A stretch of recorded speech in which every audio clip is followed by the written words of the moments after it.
എൻ്റെ പേര് ഡോക്ടർ പ്രവീൺ. ഞാൻ തിരുവനന്തപുരം നിക്കീസ് നെസ്റ്റ് ആയുർവേദ ഹോസ്പിറ്റലിൽ മെഡിക്കൽ സൂപ്രണ്ടായിട്ട് വർക്ക് ചെയ്യുന്നു. ഇന്ന് നമുക്ക് കർക്കിടക മാസത്തിലെ ആയുർവേദ പ്രാധാന്യം എന്താണെന്ന് നമുക്ക് നോക്കാം.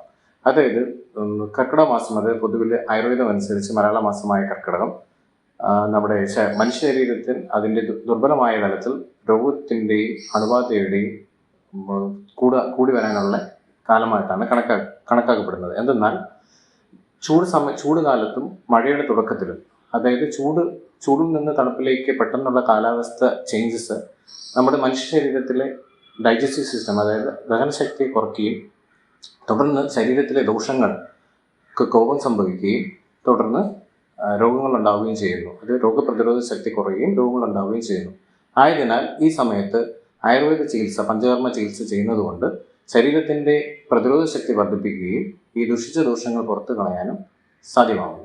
അതിനാലാണ് നമുക്ക് കർക്കിടക മാസത്തിൽ ആയുർവേദ ചികിത്സയ്ക്ക് ഇത്രയേറെ പ്രാധാന്യമുള്ളത്. കാര്യം ക്ലൈമറ്റിൻ്റെ ചേഞ്ചസ് ആണ് മെയിനായിട്ട് ഇതിനകത്ത് ബാധിക്കുന്നത്.